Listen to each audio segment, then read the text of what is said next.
السلام عليكم ورحمة الله وبركاته. إن الحمد لله نحمده ونستعينه ونستغفره ونعوذ بالله من شرور أنفسنا ومن سيئات أعمالنا. من يهده الله فلا مضل له ومن يضلل فلا هادي له. وأشهد أن لا إله إلا الله وحده لا شريك له وأشهد أن محمدا عبده ورسوله. يا أيها الذين آمنوا اتقوا الله حق تقاته ولا تموتن إلا وأنتم مسلمون. يا أيها الناس اتقوا ربكم الذي خلقكم من نفس واحدة وخلق منها زوجها وبث منهما رجالا كثيرا ونساء. واتقوا الله الذي تساءلون به والأرحام إن الله كان عليكم رقيبا. يا أيها الذين آمنوا اتقوا الله وقولوا قولا سديدا يصلح لكم أعمالكم ويغفر لكم ذنوبكم ومن يطع الله ورسوله فقد فاز فوزا عظيما. أما بعد فإن أصدق الحديث كتاب الله وخير الهدي هدي محمد صلى الله عليه وسلم وشر الأمور محدثاتها وكل محدثة بدعة وكل بدعة ضلالة وكل ضلالة في النار. أعوذ بالله من الشيطان الرجيم.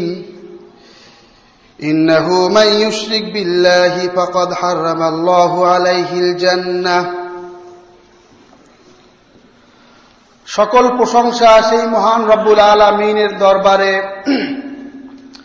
যিনি আমাদের পবিত্র জুমার নামাজ উপলক্ষে মসজিদে সমবেত হওয়ার তৌফিক দান করেছেন।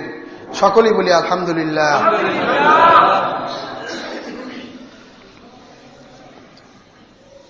একজন মুসলমানের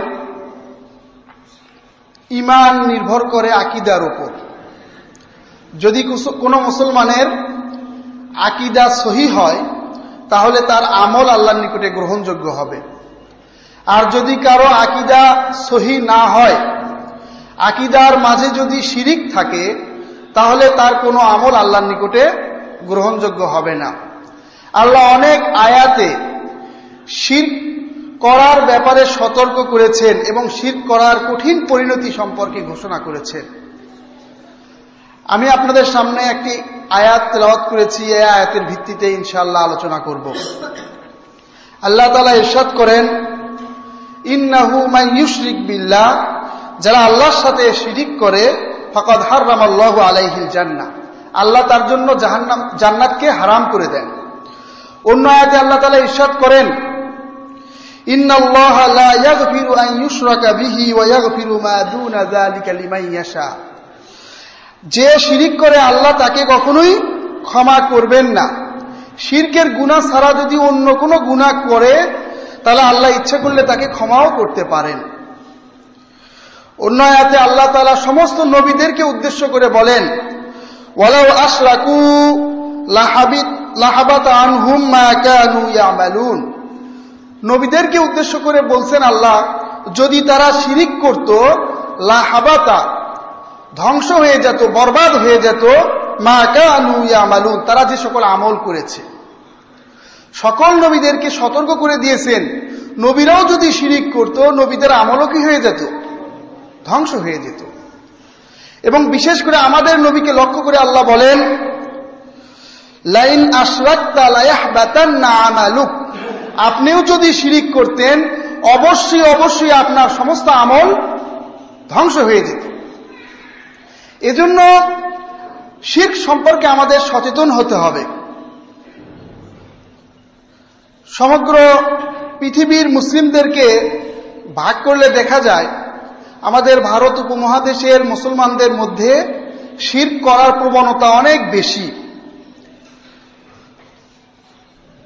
অন্যান্য আরব দেশগুলোতে এত বেশি পরিমাণ শিরক নেই যতটা শিরক আমাদের এই উপমহাদেশে হয়। এর অন্যতম কারণ হচ্ছে আমাদের এই উপমহাদেশে সুফিবাদের দর্শনের প্রচলন অত্যন্ত বেশি। এই সুফিবাদের মাধ্যমে শিরক ও বেদাত আমাদের এই উপমহাদেশকে গ্রাস করে ফেলেছে। যারা সুফিবাদ সম্পর্কে অধ্যয়ন করেছেন তারা জানেন যে সুফিবাদ কিভাবে শিরক ও বেদাতকে আশ্রয় দিয়েছে। আজকে ইনশাআল্লাহ এ বিষয়ের উপর সংক্ষিপ্ত আলোচনা রাখার চেষ্টা করব। শিরক করার অন্যতম কারণ হচ্ছে গুলু বা সীমালঙ্ঘন। সীমালঙ্ঘনের কারণেই শিরক সংঘটিত হয়। বুখারীতে রাসূল সাল্লাল্লাহু আলাইহি ওয়াসাল্লাম বলেন,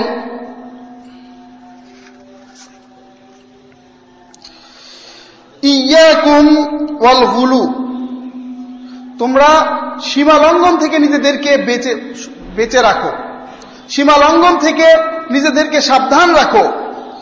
ফাইন্নামা আহলাকা মান কানা ক্বাবলাকুমুল গুলু, কেননা এই সীমালঙ্ঘন তোমাদের পূর্ববর্তীদেরকে ধ্বংস করে দিয়েছে। পূর্ববর্তী উম্মতেরা সীমালঙ্ঘন করার কারণেই শিরকে নিমজ্জিত হয়েছেন এবং শিরক করার কারণেই তারা কি হয়েছেন? ধ্বংস হয়েছেন। আল্লাহ তাআলা পবিত্র কোরআনে বলেন, ওয়াকালাতিল ইয়াহুদু উযাইর ইবনুল্লাহ, ইহুদিরা সীমালঙ্ঘন করেছেন। ইহুদিরা উযাইর আলাইহিস সালাতু ওয়াস সালামকে আল্লাহর পুত্র বানিয়েছে। আল্লাহর পুত্র বানানোর মাধ্যমে তারা সীমালঙ্ঘন করেছে। ওয়াকালাতিন নাসারা, এবং খ্রিস্টানরা বলে মাসীহ ইবনুল্লাহ, ঈসা আলাইহিস সালাম আল্লাহর পুত্র। তারাও সীমালঙ্ঘন করে ঈসা আলাইহিস সালামকে আল্লাহর পুত্র নির্ধারণ করায় শিরক করেছে এবং তারা ধ্বংস হয়ে গেছে। এইরকম ভাবে শিয়ারা হযরত আলী রাদিয়াল্লাহু তাআলা আনহু এর ক্ষেত্রে সীমালঙ্ঘন করেছে। তারা সমস্ত উম্মত একমত, মুহাম্মদ সাল্লাল্লাহু আলাইহি ওয়াসাল্লামের পরে প্রথম খলিফা হযরত আবু বকর রাদিয়াল্লাহু আনহু, দ্বিতীয় খলিফা হযরত ওমর, তৃতীয় খলিফা হযরত ওসমান, চতুর্থ খলিফা হযরত আলী রাদিয়াল্লাহু আনহু। কিন্তু তারা প্রথম তিন খলিফাকে বাদ দিয়ে রসুলের পরে সরাসরি খলিফা হিসেবে কাকে গ্রহণ করেছে? আলী রাদিয়াল্লাহু আনহুকে গ্রহণ করেছে। এবং বাকি তিনজনকে তারা খেলাফত ছিনতাইয়ের অভিযোগে অভিযুক্ত করেছে। এবং শিয়াদের মধ্যে একটি দল এতই চরম, যারা আলী রাদিয়াল্লাহু আনহুকে নবী সাল্লাল্লাহু আলাইহি ওয়াসাল্লামের উপরে নিয়ে গিয়েছে, এবং একটা দল তো সরাসরি আলী রাদিয়াল্লাহু আনহুকে আল্লাহ হিসেবে দাবি করেছে যে আলী রাদিয়াল্লাহু আনহুই আল্লাহ। এদেরকে আলী রাদিয়াল্লাহু আনহু তার জীবদ্দশায় অত্যন্ত কঠিন শাস্তি দিয়েছেন। এইরকম ভাবে আমাদের দেশে সুফিবাদের নামে যে দর্শন প্রচলিত, তারা ওলিদের ক্ষেত্রে সীমালঙ্ঘন করেছে। তারা ওলিদের ক্ষেত্রে সীমালঙ্ঘন করেছে এবং এর ফলে তারা অসংখ্য শিরক ও বিদআতের জন্ম দিয়েছে। আজকে ইনশাআল্লাহ এই বিষয়ে সংক্ষিপ্ত আলোচনা করব। প্রথমেই তাদের একটি দর্শন সম্পর্কে বলবো, ওয়াহদাতুল ওজুদ, যেটাকে ইংরেজিতে বলা হয় প্যানথিজম, বাংলায় বলা হয় সর্বেশ্বরবাদ। ওয়াহদাতুল ওজুদ অর্থ হল পৃথিবীতে অস্তিত্ব মাত্র একজনের, দ্বিতীয় বলে কোনো কিছু নেই। অর্থাৎ স্রষ্টা এবং সৃষ্টির মাঝে কোনো পার্থক্য নেই। যিনি স্রষ্টা তিনি, জিনিস যেটা সৃষ্টি সেটাই স্রষ্টা। স্রষ্টা নিজেকে সৃষ্টির মাধ্যমে প্রকাশ করে দিয়েছেন। স্রষ্টার আলাদা কোনো অস্তিত্ব নেই। পৃথিবীতে যে সকল বস্তু দেখা যাচ্ছে সবগুলোই স্রষ্টা। সর্বেশ্বরবাদ, অদ্বৈতবাদ, দ্বিতীয় বলে কিছু নেই। এই কুফরি দর্শনের প্রবক্তা হোসাইন বিন মানসুর হিল্লাস 244 হিজরির দিকে তিনি জন্মগ্রহণ করেন এবং এই দর্শন প্রচার করার কারণে বাগদাদ ওই সময় ইসলামী খেলাফতের রাজধানী ছিল এবং মুসলমানদের সবচেয়ে বড় বড় আলেমরাই বাগদাদে ছিল। সমস্ত আলেমরা ঐক্যমত হয়ে তাকে কাফের ফতোয়া দিয়েছে এবং তাকে হত্যা করেছে ইসলামের বিধান অনুযায়ী। মনসুর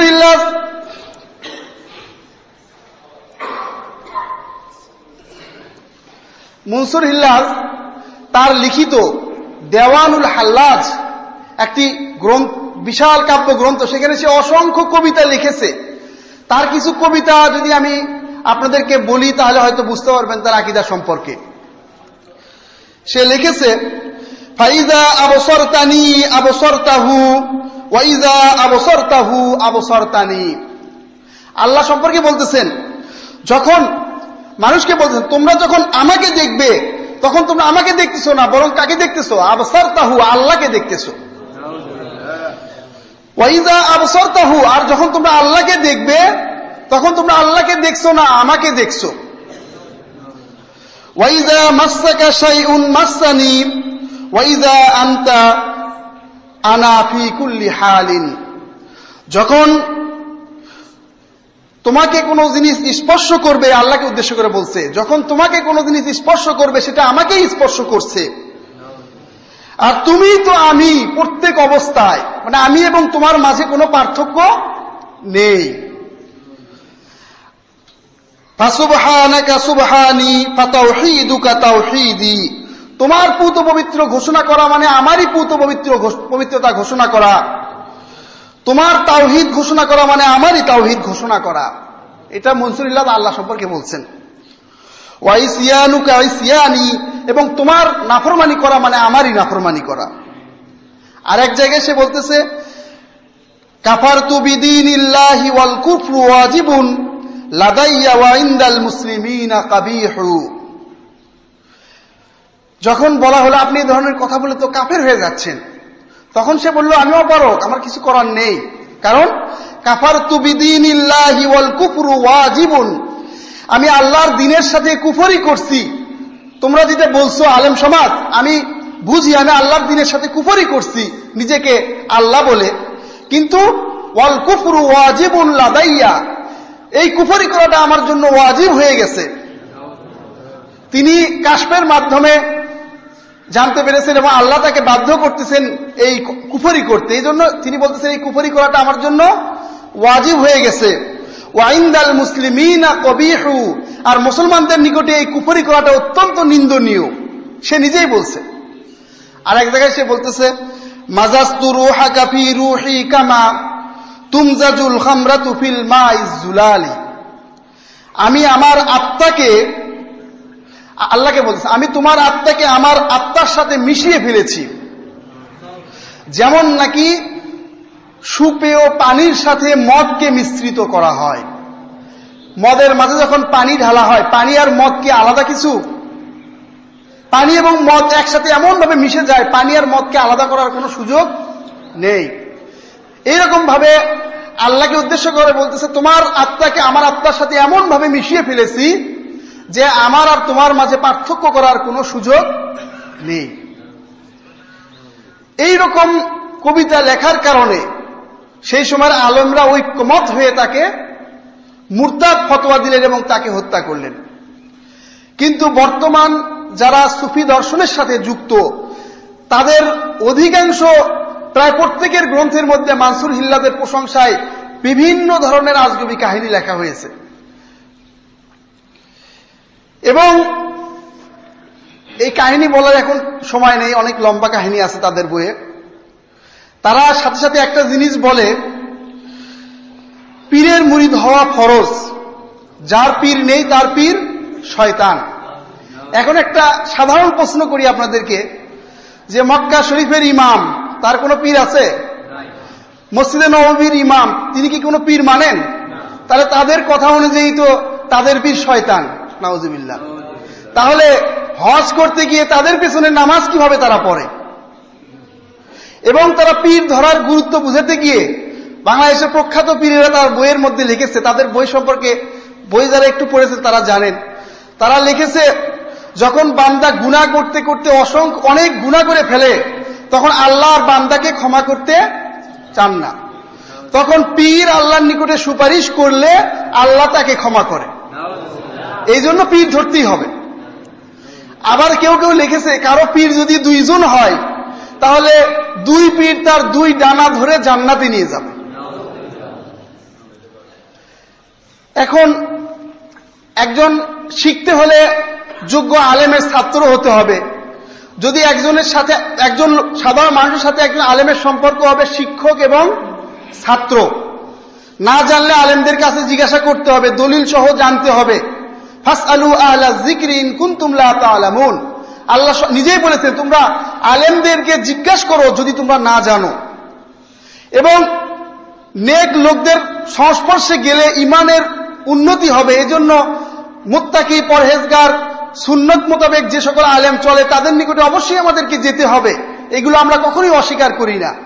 কিন্তু এই শিক্ষক বা মুর্শিদ মানার কথা বলে যখন এ ধরনের আকীদা পোষণ করা হয় তখন এটাকে কখনোই ইসলাম সমর্থন করতে পারে না। তারা বলছে যখন বান্দা অনেক গুনাহ করে ফেলে তখন আল্লাহ বান্দাকে ক্ষমা করে না। অথচ আল্লাহ পবিত্র কোরআনে বলছেন قل يا عبادي الذين أسرفوا على أنفسهم لا تقنطوا من رحمة الله إن الله يغفر الذنوب جميعا إنه هو الغفور الرحيم। আল্লাহ তাআলা বলেন হে আমার বান্দা আপনি বলুন আমার বান্দারা যারা নিজেদের উপর জুলুম করেছে, অত্যাচার করেছে, যারা গুনাহ করেছে, গুনার মাধ্যমে জুলুম করেছে নিজের উপর, তাদেরকে আপনি বলুন লা তাকনাতু মির রাহমাতিল্লাহ, তোমরা আল্লাহর রহমত থেকে নিরাশ হইও না। ইন্নাল্লাহা ইয়াগফিরুয যুনুবা জামিআ, আল্লাহ সমস্ত গুনাহ ক্ষমা করে দিবেন। ইন্নাহু হুয়াল গাফুরুর রহিম, তিনি হচ্ছেন ক্ষমাশীল পরম দয়ালু। আল্লাহ তাআলা নিজেই বলছেন যে গুনাহ করলে নিরাশ হতে নেই, আল্লাহর কাছে মাপ চাওয়া মাত্র আল্লাহ সমস্ত গুনাহ কি করে দিবেন? ক্ষমা করে দিবেন। অন্য জায়গায় আল্লাহ বলছেন ওয়াইযা সালাকা ইবাদি আন্নী ফাইন্নী করিব উজিবু দাওয়াতাদ দাঈ ইযা দাআন। উজিবু দাওয়াতাদ দাঈ, আল্লাহ বলছেন আমি যখন আমার কাছে কেউ চায় দোয়া করে তার দোয়া আমি কবুল করি। দোয়া করলে আল্লাহ দোয়া কবুল করে নেন। উদউনি আস্তাজিব লাকুম, তোমরা আমার নিকটে দোয়া করো আমি তোমাদের দোয়া কবুল করব। আল্লাহ নিজে ঘোষণা দিচ্ছেন।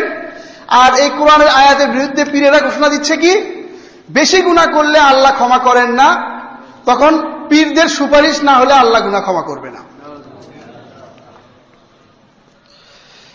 এবং তাদের দ্বিতীয় আরেকটা হলো যখন কেউ পীরের মুরিদ হবে পীরের কাছে এমন ভাবে সমর্পণ করতে হবে যেমন মৃত ব্যক্তিকে গোসলের সময় যারা গোসল দেয় তাদের নিকটে যে অবস্থা, অর্থাৎ মৃত ব্যক্তি যেরকম যেদিকে কাত করা হয় সেদিকে কাত হয়, যেভাবে তাকে ঘুরায় সেভাবে ঘুরে, এরকম কোন পীরের মুরিদ হলে পীরের বিরুদ্ধে, পীরের কোন কথার বিরুদ্ধে কোন ধরনের টু শব্দও করা যাবে না। এই জন্য তাদের বইয়ে দেখা যায় মান ক্বালা লিশাইখিহি লিমা লা ইউফলিহু আবাদা। একজন পীর তার বইয়ে লিখতেছে যদি কেউ তার পীরকে বলে কেন আমি এই কাজটা কেন করব, এই কাজটা কি কোরআন হাদিসে আছে বা এই জাতীয় যদি প্রশ্ন করে লা ইউফলিহু আবাদা, সে কখনোই সফল হতে পারবে না। পীরকে যদি কেউ প্রশ্ন করে যে আপনি আমলটা এই ওজিফাটা করতে বললেন এটা আমি কোথায়, এটা কেন করবো, এটা কি রাসূল সাহাবা করেছে, এই ধরনের প্রশ্ন করলে কি লা ইউফলিহু আবাদা, সে কখনোই সফল হতে পারবে না। অন্য এক বইয়ে লিখেছে মান তালাবাদ দালিল মিনাশ শাইখ আলা কাউলি শাইখ তলাবুদ দলিল মিনাশ শাইখ আলা কাউলি শাইখ মিনাল কাবায়ের।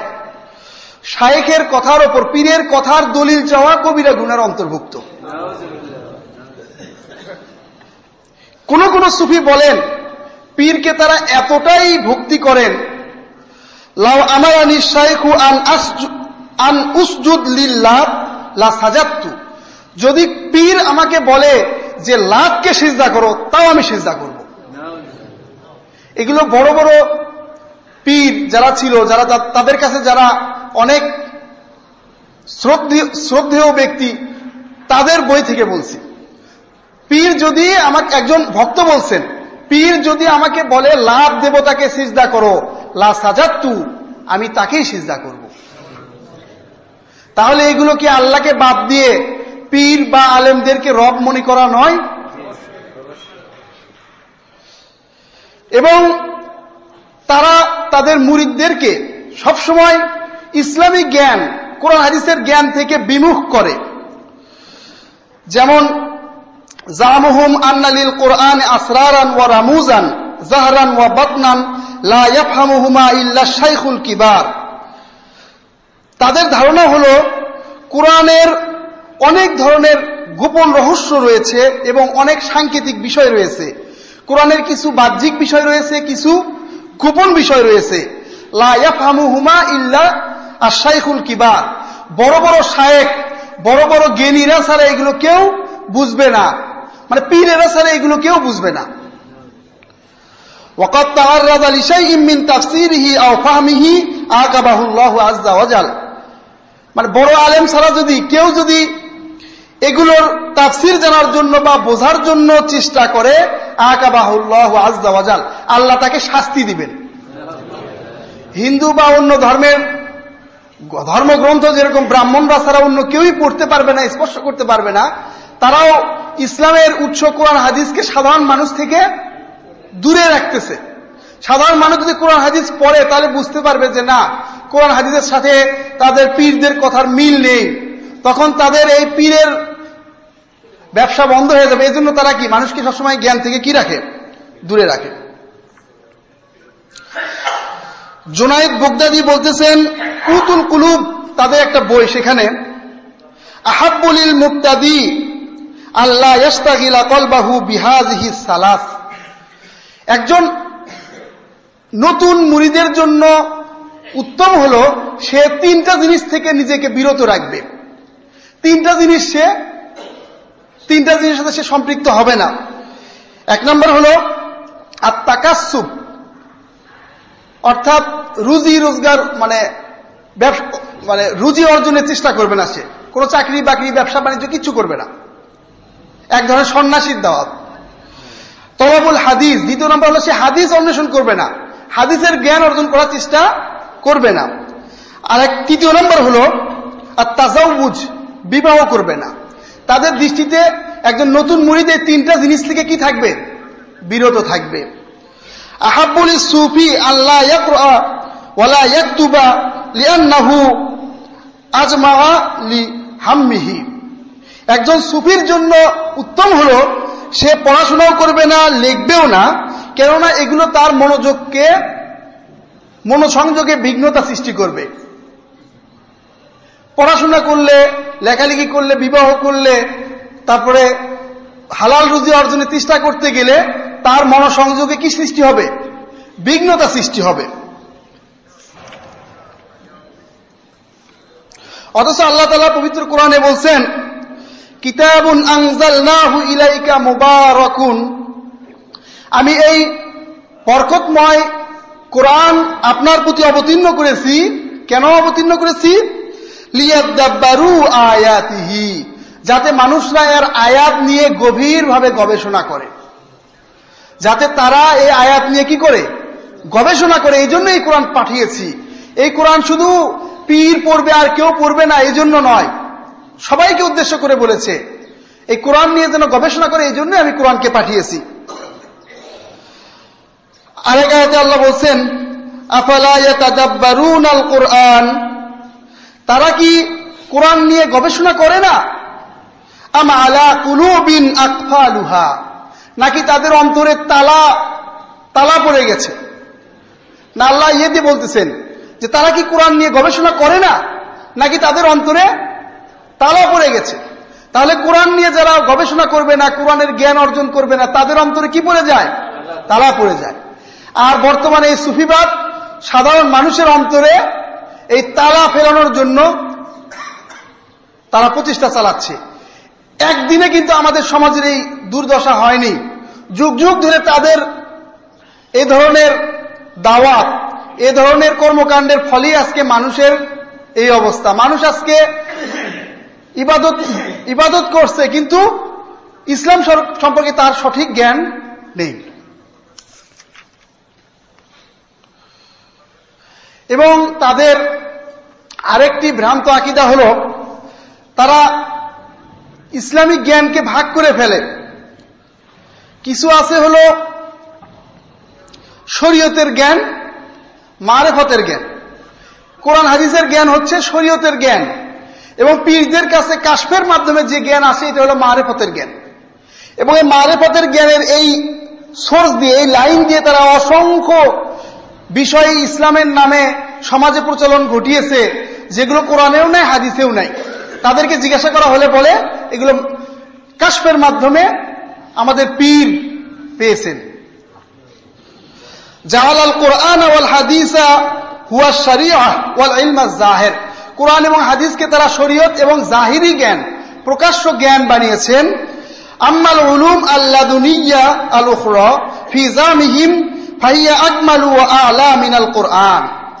তাদের ধারণা অনুযায়ী ইলমে লাদুনি, আল্লাহর পক্ষ থেকে, ইলমে লাদুনি বলা হয় পড়াশোনা না করে, কোনো কারো কাছ থেকে না জেনে অটোমেটিক আল্লাহর পক্ষ থেকে যে জ্ঞান আসে সেটাকে বলে ইলমে লাদুনি। বলতেছে অন্য একটা যে ইলমে লাদুনি রয়েছে, যে ইলমটা কাশফের মাধ্যমে ওলিদের কাছে আল্লাহ পাঠায়, সেই জ্ঞানটা হলো আকমালু, কোরআন হাদিসের জ্ঞান থেকেও বেশি পূর্ণ, বেশি কামেল। ও আলা, এবং কোরআন হাদিসের জ্ঞান থেকেও এটা কি উচ্চ। এবং তারা বলছেন, এই কথাগুলো আসতেছে হলো ফাজাইহুস সুফিয়া, আব্দুর রহমান আব্দুল খালেক, কুয়েতের একজন বড় আলেম, ইনি লিখেছে এই বইটা, এখানে আসছে। আন্না রাসূল সাল্লাল্লাহু আলাইহি ওয়াসাল্লাম লা ইয়াসিলু ইলা মারতাবাতিহিম। কি রকম বেয়াদবিমূলক কথা তারা বলেছে। রাসূল সাল্লাল্লাহু আলাইহি ওয়াসাল্লাম এই ওলিদের যে স্তর, সেই স্তর পর্যন্ত পৌঁছতে পারেনি। ওয়া হালিহিম, এবং ওলিদের যে অবস্থা, এই অবস্থা পর্যন্ত রাসূল সাল্লাল্লাহু আলাইহি ওয়াসাল্লাম পৌঁছতে পারেননি। ওয়া আন্নাহু কানা জাহিলান বিউলুমি রিজালি তাসাউফ, এবং সুফিবাদী ব্যক্তিদের যে জ্ঞান, এই জ্ঞান সম্পর্কে রাসূল সাল্লাল্লাহু আলাইহি ওয়াসাল্লাম অজ্ঞ ছিলেন, অবগত ছিলেন না। নাউযুবিল্লাহ। এবং কামা ক্বাল Abu Yazid al Bustami, Abu Yazid Bustami লিখতেছেন, খুযনা বাহরান ওয়াকাফাল আম্বিয়াউ বিসাহিলিহি। আমরা এমন সাগরে হাবুডুবু খাই, যেই সাগরের কিনারায় হলো নবীরা, মানে নবীরাও সেই সাগর সম্পর্কে খবর রাখেন না, আমরা সেই সাগরে হাবুডুবু খাই। এই ধরনের আকীদা তাদের মধ্যে রয়েছে। তাদেরকে যখন বলা হবে আপনার পীর এরকম কাজ করছে, এটা তো কোরআন হাদিসে নাই, আপনি ওই স্তরে এখনো পৌঁছেননি, ওই অবস্থায় পৌঁছলে আপনি এই ধরনের প্রশ্ন করতেন, এর তারা অহরহর বলে। এবং তাদের জ্ঞানের উৎস কি? ইসলামিক জ্ঞানের উৎস হলো কোরআন এবং হাদিস, কিন্তু সুফিদের জ্ঞানের উৎস হলো কাশফ। আল্লাহর, মানে তাদের ভাষায় আল্লাহ কাশফের মাধ্যমে তাদেরকে সরাসরি কি করেন? জ্ঞান দান করেন। ক্বালা আবু ইয়াজিদ আল বুস্তামি নাইয়ান আলা উলামাই শরিয়াতে মুফাখিরান লাহুম। শরীয়তের আলেমদেরকে আবু ইয়াজিদ বুস্তামি অত্যন্ত গর্ব করে বলছেন। তারা ভাগ করে ফেলে কিন্তু আলেম দুই প্রকার, শরীয়তের আলেম, মারেফতের আলেম। আমরা যারা এখন মানে বর্তমানে যারা কোরআন হাদিস সম্পর্কে কথা বলে, এরা কিসের আলেম? শরীয়তের আলেম। তাদের অনেক কথার মধ্যে পাবেন শরীয়তের আলেম। শরীয়তের আলেমদেরকে আবু ইয়াজিদ বুস্তামি গর্ব করে বলছেন, আখাযতুম ইলমাকুম মাইতানান মাইতিন ওয়া আখাযনা ইলমানা আনিল হাইয়িল্লাযী লা ইয়ামুত। তোমরা তোমাদের জ্ঞান গ্রহণ করেছো এক মৃত ব্যক্তির কাছ থেকে, সে আবার আরেক মৃত ব্যক্তির কাছ থেকে, আর আমরা ইলম গ্রহণ করেছি এমন সত্তার কাছ থেকে যিনি চিরঞ্জীব, কখনোই তিনি মৃত্যুবরণ করেন না। অর্থাৎ উনি বোঝাচ্ছেন বর্তমান আলেমদের যে জ্ঞান, সেটা হাদিস থেকে আসছে, কোরআন থেকে আসছে। আর হাদিসটা আমরা কিভাবে পেয়েছি? ইমাম বুখারী যে হাদিস নিয়ে আসছেন, উনি বলেছেন উমুক সাহাবার কাছ থেকে বা উমুক রাবির কাছ থেকে, ওই রাবি আবার ওই রাবির কাছ থেকে। এইভাবেই তো আমরা জ্ঞান পেয়েছি। এখন তিনি বলতেছেন কি, ইয়াকুলু আমসালুনা হাদাসানি কলবি আন রব্বি। আমাদের মতো, উনি বলতেছেন, আবু ইয়াজিদ বুস্তামি বলছেন, আমাদের মতো যারা সুফি, তাদের দলিল কি? হাদাসানি কলবি আন রব্বি, আমার অন্তর হাদিস বর্ণনা করেছেন সরাসরি আমার রবের পক্ষ থেকে। আর ওয়ান্তুম তাকুলুন, আর শরীয়তের আলেমদেরকে উদ্দেশ্য করে বলছে তোমরা বলো হাদ্দাসানি ফুলানুন আন ফুলানিন, উমুক হাদিস বর্ণনা করেছেন উমুকের কাছ থেকে, উমুক হাদিস বর্ণনা করেছেন উমুকের কাছ থেকে। এখন তিনি বলতেছেন আইনা হুয়া, আমি যদি প্রশ্ন করি উমুক বর্ণনা করেছেন উমুক কোথায়, কলু, তারা বলে মা তা, সে মারা গেছে। আবার যদি প্রশ্ন করা হয় উমুক কোথায়, তখন তারা বলে কি মা তা, তিনি মারা গেছেন। এখানে তারা বলতেছেন রাসূল সাল্লাল্লাহু আলাইহি ওয়াসাল্লাম আরো আল্লাহ থেকে জ্ঞান পেয়েছেন জিবরাইল ইসলামের মাধ্যমে, আর ওলিরা যে জ্ঞান পান কাশফের মাধ্যমে, সেটা কোনো মাধ্যম ছাড়া সরাসরি আল্লাহর সাথে। এই জন্য তাদের মধ্যে অনেকে ওলিদেরকে রাসূল সাল্লাল্লাহু আলাইহি ওয়াসাল্লামেরও উপরে নিয়ে গেছে, এবং তাদের ধারণা হলো জ্ঞান অর্জনের জন্য পড়তে হবে না, শিখতে হবে না, কিছু করতে হবে না, যদি মুজাহাদা করা হয়, ধ্যান করা হয়, ধ্যানের মাধ্যমে কি হবে, জ্ঞান লাভ হবে। অথচ বুখারী শরীফের তালিক ইন্নামাল ইলমু বিত্তাআল্লুম, জ্ঞান অর্জন হবে শিক্ষার মাধ্যমে, শেখার মাধ্যমে। এরকম বলা নেই ওয়ালাম ইয়াকুল ইন্নামাল ইলমু বিসসবরি ওয়াল মুজাহাদা, যে জ্ঞান অর্জন হবে সবর করার মাধ্যমে, মুজাহাদা করার মাধ্যমে, এরকম কোথাও বলা নেই। তারা বলে জ্ঞান অর্জন হবে কিসের মাধ্যমে, যখন কোরআন হাদিস না পড়েও যদি কেউ পীরের মুরিদ হয়ে ধ্যান করতে থাকে, পীরকে নিয়ে, আল্লাহকে নিয়ে ধ্যান করতে থাকে, তখন আল্লাহর পক্ষ থেকে সরাসরি কি হবে, জ্ঞান অবতীর্ণ হবে। জুনায়েদ বাগদাদি বলছেন তবকাতুস সুলামির মধ্যে, আব্দুর রহমান সুলামি ইনি একজন সুফি ছিলেন, তিনি তার একটি গ্রন্থ তবকাতুস সুলামি, সেখানে জুনায়েদ বাগদাদির একটা উক্তি নকল করেছে। জুনায়েদ বাগদাদি বলছেন মা আখাজনা তাসাউফ আনিল কিল ওয়াল কাল, জুনায়েদ বাগদাদি বলছেন আমরা এই তাসাউফকে কিল ও কাল থেকে গ্রহণ করিনি।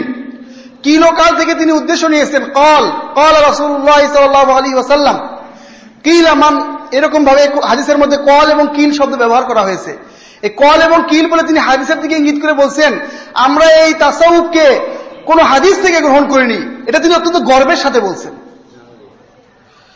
এজন্য দেখবেন সুফিবাদের মধ্যে কোন বইয়ে লেখা আছে 126 তরিকা, তার মধ্যে শর্টকাট তরিকা এটা, আবার কোন বইয়ে লেখা আছে 350 তরিকা। কারণ তাদের যেহেতু জ্ঞানের উৎস এক নয়, এক এক সুফির কাছে এক এক ধরনের কাশফ আসে, এই জন্য তাদের তরিকাও কি হয়ে গেছে, আলাদা হয়ে গেছে। তারা যে সকল ওজিফা দেয়, জিকির করায়, সেগুলোর অস্তিত্ব কোরআন হাদিসে পাবেন না। কোন একটা ইবাদত হওয়ার জন্য শর্ত হলো ইবাদত নিজের পক্ষ থেকে, এটাকে বলা হয় তাওকিফি, নিজের পক্ষ থেকে কোন ইবাদত প্রচলন ঘটানোর সুযোগ নেই। কোরআন এবং সুন্নায় যেটুকু আছে, যেভাবে আছে, ওটাই হলো ইবাদত। ইবাদতের ক্ষেত্রে একটু বাড়ানোও যাবে না, কমানোও যাবে না। ইবাদতের ক্ষেত্রে মনে রাখতে হবে কোনো কিছুই ইবাদত নয়, শুধুমাত্র যেটুকু কোরআন হাদিস দ্বারা সাব্যস্ত। কিন্তু তারা তাদের যে জিকির, সেগুলো কিভাবে পায়? মাফাতিহু কুনুজিস সামাওয়াতি ওয়াল আরদ, সালেহ মুহাম্মদ আল জাফরির লেখা একটা কিতাব সুফিবাদের উপর, সেখানে তিনি বলছেন আহমদ বিন ইদ্রিস ইয়াকুল, আহমদ বিন ইদ্রিস একজন সুফি, তিনি বলছেন ইস্তামাতু বিন নবী সাল্লাল্লাহু আলাইহি ওয়াসাল্লাম ইস্তিমান সুরিয়ান ওয়া মাহুল খিজির ফামারা নবী আল খিজরা আই ইউলাকিনানি আসকারাত তারিকাতিস শাযিলিয়া ফালাক্কানানি ইয়াহা বি হযরতিহি।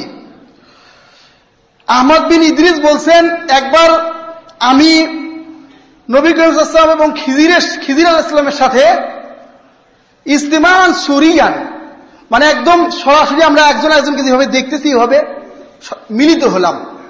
তাদের ভ্রান্ত আকীদা নবী করিম সাল্লাল্লাহু আলাইহি ওয়াসাল্লাম জিন্দা, তিনি কবর থেকে হাত বের করেন, মাঝে মধ্যে কবর থেকে বের হয়ে বিভিন্ন ওলিদের সাথে দেখা করতে যান।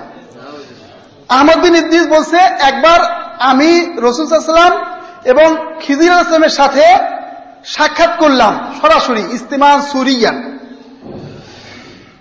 রাসূল সাল্লাল্লাহু আলাইহি ওয়াসাল্লাম খিজিরকে নির্দেশ দিলেন যে তুমি তাকে তরিকায়ে শাযিলিয়ার জিকিরগুলো শিখে দাও। অসংখ্য তরিকা আছে, কাদেরিয়া তরিকা, চিশতিয়া তরিকা, এগুলো তো প্রসিদ্ধ তরিকা। এর বাইরেও আছে তরিকায় শাযিলিয়াও একটা তরিকা। এই তরিকার যে জিকিরগুলো আছে সেগুলো এই আহমদ বিন ইদ্রিসকে তুমি শিখিয়ে দাও। তখন খিজির তাকে এই জিকিরগুলো শিক্ষা দিলেন। শিক্ষা দেওয়ার পরে রাসূল সাল্লাল্লাহু আলাইহি ওয়াসাল্লাম খিজির আলাইহিস সালামকে সম্বোধন করে বলছেন, লাকিনহু মা কানা জামিআন লিসাইরিল আযকার ওয়াস সালাত ওয়াল ইস্তিগফার। তাকে এমন জিকির শিখাও যে জিকির সমস্ত জিকির, নামাজ এবং ইস্তিগফারকে অন্তর্ভুক্ত করে, এমন একটা জিকির শিখিয়ে দাও। তাহলে তাদের যে ওজিফা, যে জিকিরের সিস্টেম দেওয়া হয়, এতবার এটা পড়বেন, এতবার এটা পড়বেন, অথচ ইসলামের নিয়ম হলো জিকির এটা ইবাদত। ইবাদত হতে হলে সরাসরি রাসূল সাল্লাল্লাহু আলাইহি ওয়াসাল্লাম বা কোরআন হাদিস থেকে এটা প্রমাণিত হতে হবে যে এই জিকির এভাবে করো। এই জন্য দেখবেন তারা অসংখ্য দরুদ তৈরি করে এবং এমন এমন দরুদ তৈরি করে যেগুলো নিজেদের পীরের নামের মধ্যে অন্তর্ভুক্ত থাকে। এরকম তাদের জিকির করার আগে সরাসরি আমি আল্লাহ স্মরণ করব না, কলবকে মোতাওয়াজ্জু করতে হবে, কলব জারি করতে হবে আগে। অর্থাৎ মুরিদের কলব, যেহেতু মুরিদ গুনাহগার, মুরিদের কলব হলো অপবিত্র আর পীরের কলব হলো পবিত্র। মুরিদ যখন পীরের কথা স্মরণ করবে তখন মুরিদের কলব আর পীরের কলব মিলিত হয়ে যাবে। প্রথমে পীর মুরিদের কলবকে মিলাতে চায় না, কারণ মুরিদের কলব অপবিত্র। কিন্তু যখন মুরিদ কান্নাকাটি করে নিজের কলবকে পবিত্র করার জন্য একেবারে জারজার হয়ে কাঁদে, তখন পীর সহ্য করতে না পেরে তার পবিত্র আত্মার সাথে মুরিদের অপবিত্র আত্মাকে মিলিয়ে দেয়, সঙ্গে সঙ্গে মুরিদের আত্মা কি হয়ে যায়? পরিশুদ্ধ হয়ে যায়। এই ধরনের লেখা কিন্তু বাংলাদেশের প্রখ্যাত পীরদের বইয়ে আছে এবং তাদের বইয়ে একটা কবিতা পেলাম, পীরের দিলে দিল লাগাইলে মুর্দা দিল জিন্দা হয়, আকুল দরিয়ার মাঝে ডোবা তরি ভেসে যায়। তারা বলছে পীরের দিলের সাথে যদি দিল লাগানো হয় তাহলে মুর্দা দিল কি হয়ে যাবে? জিন্দা হয়ে যাবে। ইসলামেও কিন্তু তাজকিয়ার কথা রয়েছে। ইসলামের একটি গুরুত্বপূর্ণ দায়িত্ব ছিল তাজকিয়া। আমাদের মধ্যে হিংসা, বিদ্বেষ সহ নানা ধরনের অন্তরের আত্মার রোগ, সেগুলোর চিকিৎসা ইসলামে কিভাবে করতে হবে এই ব্যাপারে কি ডিটেলস বর্ণনা আছে। এবং রাসূল সাল্লাল্লাহু আলাইহি ওয়াসাল্লাম সাহাবাদের তাজকিয়া করেছিলেন। জাহেলি যুগের সবচেয়ে নিকৃষ্ট মানুষদেরকে তাজকিয়ার মাধ্যমে তিনি সবচেয়ে উৎকৃষ্ট মানুষে পরিণত করেছিলেন। এজন্য ইসলামে তাজকিয়া নেই, এই তাজকিয়া পীরদের কাছ থেকে ধার করে নিতে হবে এমন নয়। ইসলামে তাজকিয়ার সিস্টেম আছে। এবং তাদের আরেকটি বিভ্রান্তি হলো তারা বাড়াবাড়ি করে। আর জিয়াদাতু আলাল মাশরু, শরীয়ত যে জিনিসকে জায়েজ করেছে সেটার ব্যাপারে তারা কি করে? বাড়াবাড়ি করে। শরীয়ত অনেক বিষয়কে জায়েজ বলেছেন, কিন্তু তারা অধিক তাকওয়ার নামে সেই জায়েজ বিষয়গুলোকে তারা কি করে? নিজেদের জন্য নাজায়েজ করে নেয়, হারাম করে নেয়। অথচ আল্লাহ তাআলা যে জিনিসকে হালাল করেছেন সেটাকে হারাম করার ক্ষমতা কারোই নেই, এবং যে জিনিসকে হারাম করেছে সেটা হালাল করার ক্ষমতাও কি কারো নেই। যেরকম তাদের কিছু কিছু উদাহরণ দিই তাদের বই থেকে। মিসকালু যাররাতিন মিনাল লাহমে তুকাসসিল কলবা 40 সাবাহান। যারা অনেক সুফিরা তাদের বইয়ে লিখেছে মিসকাল যাররাতিন মিনাল লাহমে, এক জাররা পরিমাণ গোশত, এটা অন্তরকে 40 দিন পর্যন্ত কঠিন করে দেয়। তারা এই জন্য গোশত খায় না। অনেক আছে গোশত খাওয়া যাবে না, কেন? গোশত যদি এক টুকরা খায় তাহলে 40 দিন অন্তর কি হয়ে যাবে? শক্ত হয়ে যাবে। অথচ রাসূল সাল্লাল্লাহু আলাইহি ওয়াসাল্লাম গোশতকে খুব ভালোবাসতেন, রাসূল সাল্লাল্লাহু আলাইহি ওয়াসাল্লাম গোশত খেয়েছেন, এরকম অসংখ্য প্রমাণ রয়েছে। তাহলে কি রাসূলের অন্তর কি, সাহাবাদের অন্তর কি গোশত খাওয়ার দ্বারা এরকম শক্ত হয়ে গেছে? এরকম তারা মান রাফা বাসারাহু ইলা শাইইন বিগাইরি নিয়াতিল ইতিবার কুতিবাত লাহু খাতিআতুন। কোন কারণ ছাড়া যদি কেউ কোনো দিকে তাকায় প্রয়োজন ছাড়া, তাহলে তার গুনাহ হবে। তাজকিয়াতুল আউলিয়া একটা কাহিনী লিখেছে। একজন ওলি, তার যে রুমে উনি থাকতেন 18 বছর কোনোদিন তিনি ছাদের দিকে তাকাননি। ছাদের দিকে তাকানোর প্রয়োজন হয়নি, আর প্রয়োজন ছাড়া কোন দিকে তাকাইলে কি হবে? গুনাহ হবে। একদিন যখন ছাদ থেকে একটা টুকরা ভেঙে পড়ল, তখন তিনি তাকায় দেখলেন ছাদের অবস্থা খুব শোচনীয় হয়ে গেছে। অথচ ইসলাম কিছু জিনিসের দিকে তাকানো নিষেধ করেছেন, সেগুলোর দিকে তাকানো যাবে না। এমনি যদি কেউ তাকায় তাহলে এতে কি নাই, কোনো গুনাহ নেই, আবার সওয়াবও নেই। তবে হ্যাঁ, যেখানে যে দিকে তাকালে সওয়াব হবে সেখানে তাকালে সওয়াব হবে। এরকম একটা মুবাহ জিনিসকে তারা কি করেছে, হারাম করে দিয়েছে। বুখারীতে হাদিস এসেছে, লিকুল্লি আমালিন শিররাতুন, প্রত্যেকটা আমলের একটা কি আছে, তেজ আছে। মানুষ যখন আমল করে, মানুষ যখন বেশি বেশি নামাজ পড়ে, রোজা রাখে, তখন তার মধ্যে একটা কি সৃষ্টি হয়, তেজ সৃষ্টি হয়। এই তেজটাকে নিয়ন্ত্রণ কিভাবে করতে হবে হাদিসেই বলা আছে, ফামান কানাত শিররাতুহু ইলা সুন্নতি ফাকাদ আফলাহা, যে তার এই তেজকে আমার সুন্নত দিয়ে নিয়ন্ত্রণ করবে সে সফল হবে। অনেক আমল করার একটা জজবা যখন তৈরি হয়, কি আমল করা যায়, কি আমল করা, তখন সে খুঁজতে থাকে। যখন এই সময় সে যদি কোরআন হাদিসে দেখে রাসূল সাল্লাল্লাহু আলাইহি ওয়াসাল্লাম, সাহাবায়ে কেরাম কি আমল করেছেন, তখন সে ওই তেজটাকে কি করতে পারে, নিয়ন্ত্রণ করতে পারে। আর যার কোরআন হাদিসের জ্ঞান নেই, সে তখন যেখান থেকে যে ইবাদতের কথা শুনে সেই ইবাদত করা শুরু করে দেয়। কারণ তার ভিতরে ইবাদতের যে আগ্রহ সৃষ্টি হয়েছে, ইবাদত এখন করতে হবে। ওমান কানাত ফিতরাতুহু ইলা গায়রি যালিকা ফাকাদ হালাকা, মুত্তাফাকুন আলাইহি হাদিস। যে যদি কেউ কোরআন সুন্নাহর দিকে কোরআন সুন্নাহ দ্বারা এই তেজকে নিয়ন্ত্রণ না করে অন্য কিছু দ্বারা এই তেজকে নিয়ন্ত্রণ করতে যায়, সে ধ্বংস হয়ে যাবে। এজন্য ইবাদতের আগ্রহ অনেক ভালো। পীরের মুরিদদের মধ্যে ইবাদতের আগ্রহ সৃষ্টি হয়, কিন্তু তাদের মধ্যে ক্ষুধা সৃষ্টি হয় খাওয়ার, কিন্তু খাবার তাদেরকে দেওয়া হয় ভেজাল খাবার। এরকম অনেক জামাত রয়েছে যেখানে মানুষ গেলে তাদের মধ্যে ইসলামের ক্ষুধা সৃষ্টি হয়, কিন্তু তাদেরকে সঠিক খাবার না দিয়ে ভেজাল খাবার দেওয়া হয়, শিরক বিদআতের খাবার দেওয়া হয়। এজন্য তাদের ওই ক্ষুধা থাকার পরেও তাদের কি ক্ষুধা নিবারণ হয় না।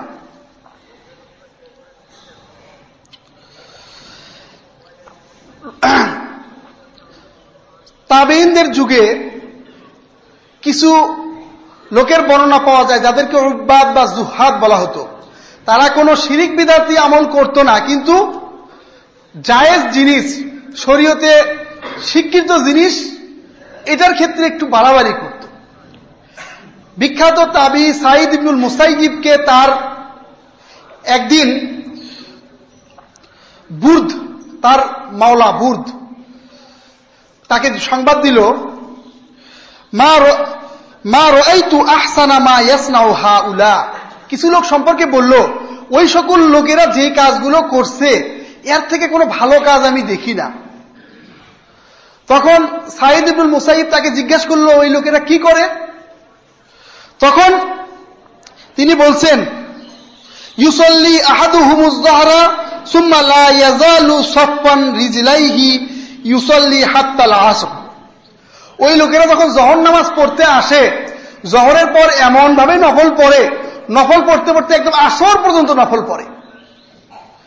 মানে এত নামাজ পড়ে তারা, অর্থাৎ লা ইয়াজালু সাফফান রিজলাইহি, তারা তাদের দুই পাকে সব কাতার করে রাখে, অর্থাৎ নামাজ পড়তে থাকে জহরের পর থেকে আসর পর্যন্ত, শুধু নামাজ পড়া, ইবাদত করে ইবাদত করে। তাদের হালাল রুজি অর্জন, অন্যান্য দায়িত্ব, এগুলোর কোনো খবর নেই, শুধু ইবাদত করতে থাকে। তখন সাঈদ ইবনুল মুসাইয়িব বলতেছে, ওই হাকা ইয়া বুর্দ, হে বুর্দ তুমি ধ্বংস হয়ে যাও। আমা ওয়াল্লাহি, আল্লাহর কসম করে বলছি, মা হিয়া বিল ইবাদা, এগুলো ইবাদত নয়।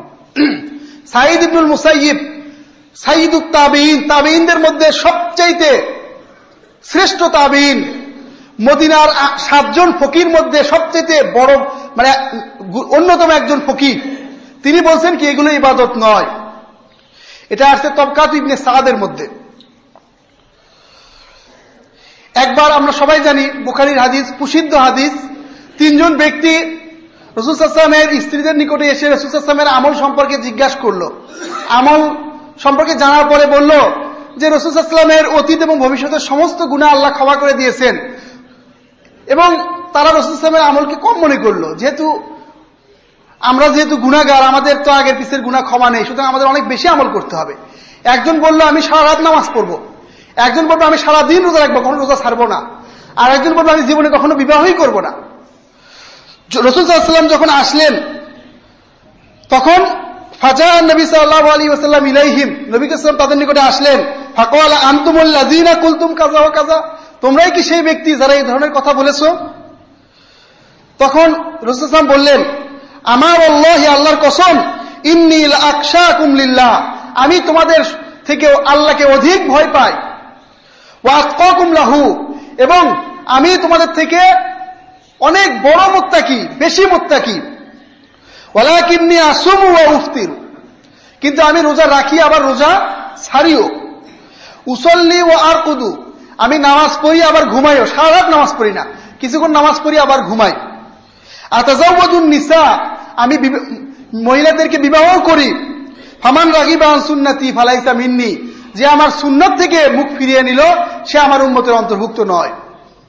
সুতরাং ইবাদতের ক্ষেত্রে একমাত্র রসুলের কোরআন সুন্নাহ মোতাবেক ইবাদত হতে হবে, রসুলের আদর্শ অনুযায়ী ইবাদত হতে হবে। নিজের মন গড়া অনেক বেশি ইবাদত করলেও সেটা ইবাদত হবে না।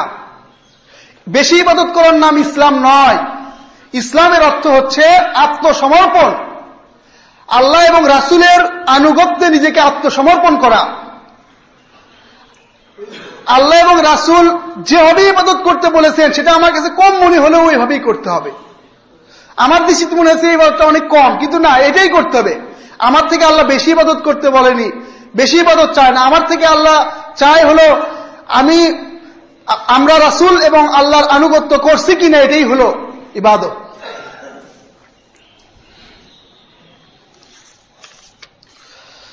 আজকে সুফিবাদের উপর আলোচনা করলাম। এ বিষয়ে যদি আমরা ইসলামের বড় বড় মনীষীদের কিছু বক্তব্য শুনি তাহলে এই জিনিসটা আরো ক্লিয়ার হবে। বাইহাকিতে বর্ণিত হয়েছে মানাকিবুশ শাফিঈ, ইমাম শাফির মানাকিবের মধ্যে ইমাম বাইহাকি বর্ণনা করেছেন। ইমাম শাফি বলছেন, ইমাম শাফি যে যুগে ছিল 150 হিজরি থেকে 204 হিজরি, এই সময়ে তো আমাদের বর্তমান সুফিবাদের মতো কোন সুফিবাদ ওই সময় ছিল না। ওই সময়ের সুফিবাদ অনেক এখনকার থেকে অনেক কি ছিল, পরিশুদ্ধ ছিল। তারপরও তিনি কি বলছেন, লা আরা আন্না রাজুলান ইয়াতাসাওয়াফু আউওয়ালান নাহারে হাত্তা ইয়াকুনা আহমাকা ফি আখিরিহি, কোন ব্যক্তি যদি সুফিদের সাথে দিনের প্রথম অংশ অতিবাহিত করে তাহলে সে দিনের শেষ ভাগে গিয়ে একজন আহমকে পরিণত হয়। সুফিদের সাথে যে কিছুক্ষণ মেশে তার মধ্যে সত্য বোঝার যে ক্ষমতা, এটা নষ্ট হয়ে যায়। তারা এমন ট্যাবলেট তাদেরকে পান করিয়ে দেয়, পরে আপনি কোরআন হাদিসের অ্যাটম বোমা যদি তার উপর মারেন তার চোখ খুলবে না। এজন্য ইমাম শাফি বলছেন, সুফিদের সাথে যে একটা সময় সকাল অতিবাহিত করে সে বিকাল না হতে কি হয়ে যায়, আহমক হয়ে যায়। বাইহাকিতে এসেছে। এবং ইবনুল জাওজি তালবিস ইবলিসের মধ্যে ইমাম শাফির আরেকটা উক্তি নিয়ে এসেছেন, লা আরা আন্না রাজুলান ইসাহিবুস সুফিয়া 40 ইয়াওমান ফায়াউদু ইলাইহি আকলুহু আবাদা, যদি কেউ সুফিদের সাথে 40 দিন অতিবাহিত করে তার আকল চিরতরে তার কাছ থেকে চলে যায়।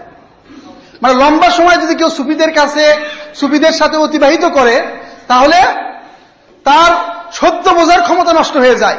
এটা ইমাম শাফি তার অভিজ্ঞতা থেকে বলেছেন, এটা কোনো কোরআন হাদিস না। তিনি তার অভিজ্ঞতা থেকে বলেছেন এবং দেখেছেন, অভিজ্ঞতা থেকে তিনি এই কথা বলেছেন। ইমাম আহমদ ইবনে হাম্বল, তার সময় একজন ব্যক্তি ছিল হারেস আল মুহাসিবি, যিনি সুফিবাদের একজন অত্যন্ত গুরুত্বপূর্ণ ব্যক্তি।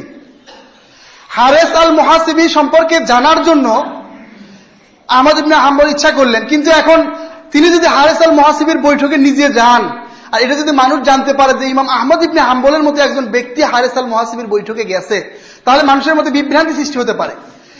এজন্য তাজউদ্দিন সুবকি এই ঘটনাটা নকল করেছেন। তিনি বলছেন যে ইসমাইল বিন ইসহাক আস-সিরাজ আহমদ ইবনে হাম্বলের একজন সাথী, তার কাছে আসা যাওয়া করত। ইসমাইল বিন আহমদ আস-সিরাজকে তিনি বললেন, তুমি একদিন তোমার বাসায় হারেস আল মুহাসিবিকে আমন্ত্রণ জানাও, আর আমি এক রুমের মধ্যে গোপনে থাকব, এই কথা যেন কেউ জানতে না পারে, হারিস আল মুহাসিবিও যেন জানতে না পারে এখানে ইমাম আহমদ ইবনে হাম্বল আছে। হারিস আল মুহাসিবিকে তিনি দাওয়াত দিলেন। দাওয়াত দেওয়ার পরে হারিস আল মুহাসিবি রাতের খাবারের পর ঈশার নামাজ পড়ে তার সঙ্গী সাথীদের নিয়ে মধ্যরাত পর্যন্ত চুপচাপ কিছুক্ষণ ধ্যান, মানে কোনো কথা বললেন না, মধ্যরাত পর্যন্ত এইভাবে অতিবাহিত হলো।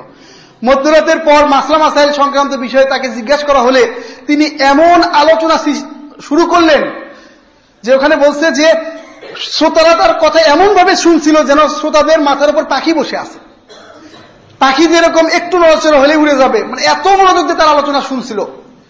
এখন ইসমাইল উনি আহমদ ইবনে হাম্বলের অবস্থা দেখার জন্য ভিতরে গিয়ে দেখেন আহমদ ইবনে হাম্বল তার আলোচনা শুনে কাঁদতে কাঁদতে বেহুশ হওয়ার মতো অবস্থা।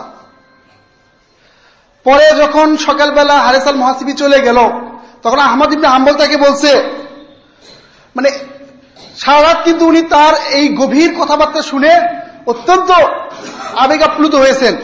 তারপরও তিনি বলছেন ওয়া মা হাযা ফালা আরা লাকা সুহবাতাহুম, ইসমাইলকে তিনি উপদেশ দিচ্ছেন, আমি যদিও এই যে এর কথা শুনে অনেক কাঁদছি বা অনেক তার কথার মধ্যে গুরুত্বপূর্ণ বিষয় ছিল, কিন্তু তুমি এই লোকের সোহবত গ্রহণ করো না, এই লোক থেকে দূরে থাকো।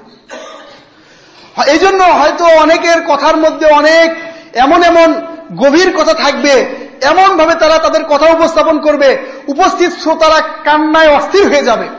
কিন্তু এগুলো দেখে আমাদের সাধারণ মানুষ কিন্তু তাদের এই ধরনের কিছু বিষয় দেখে বিভ্রান্ত হয়ে যায়, জ্ঞানের অভাবে তাদের বিষাক্ত আকীদাগুলো সম্পর্কে বুঝতে পারে না।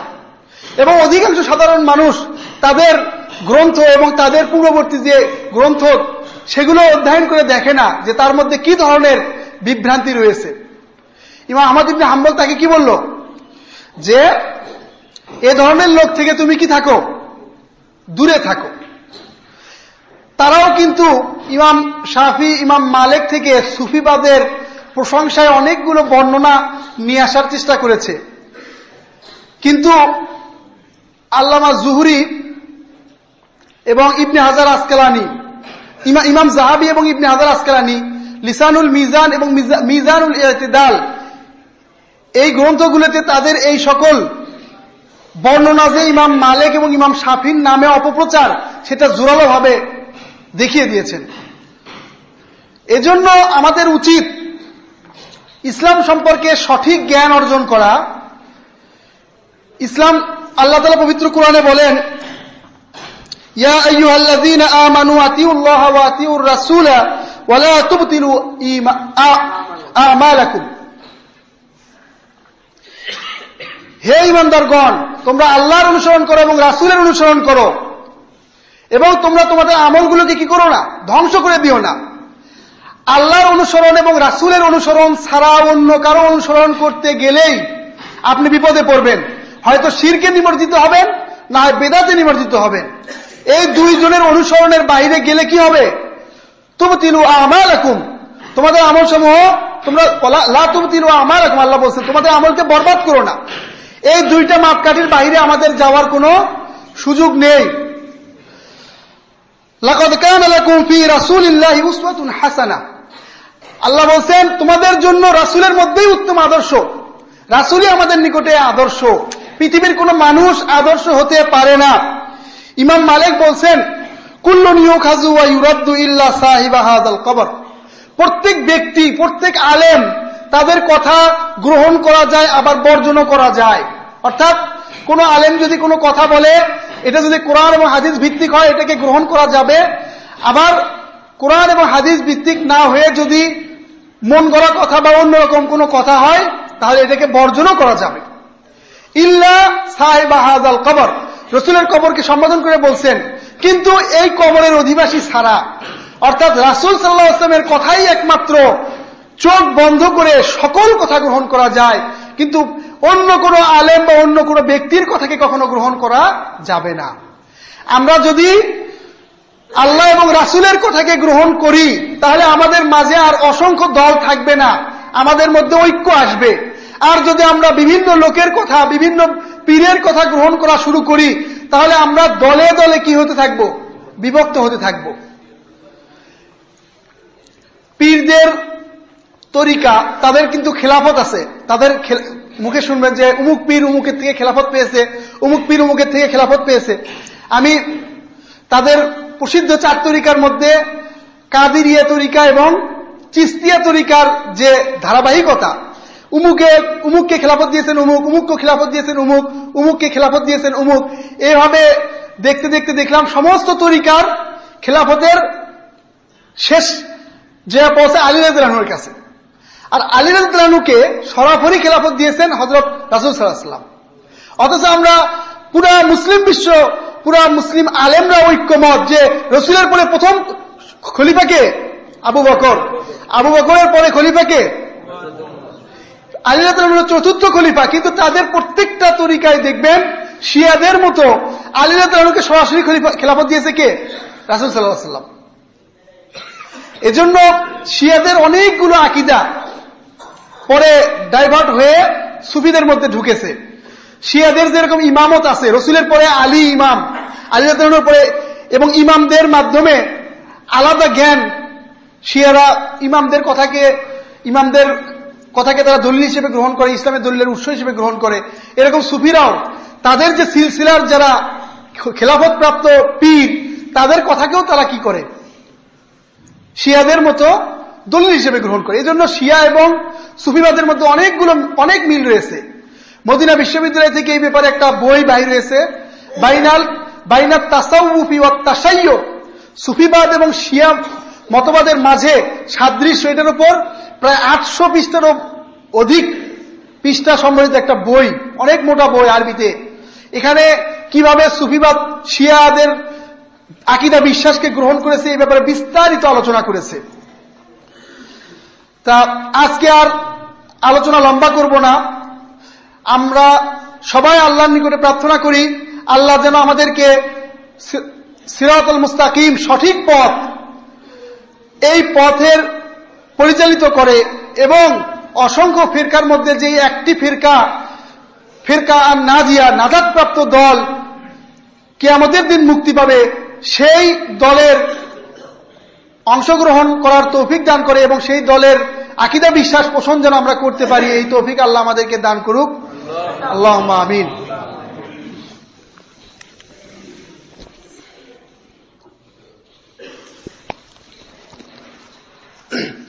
আলহামদুলিল্লাহ নাহমাদুহু ওয়া নাস্তাঈনুহু ওয়া নাস্তাগফিরুহু ওয়া নাউযু বিল্লাহি মিন শুরুরি আনফুসিনা, আম্মা বাদ, আউযু বিল্লাহি মিনাশ শাইতানির রাজীম। ইন্নাল্লাহা ওয়া মালাইকাতাহু ইউসাল্লুনা আলান নবী ইয়া আইয়ুহাল্লাযীনা আমানু সাল্লু আলাইহি ওয়া সাল্লিমু তাসলিমা।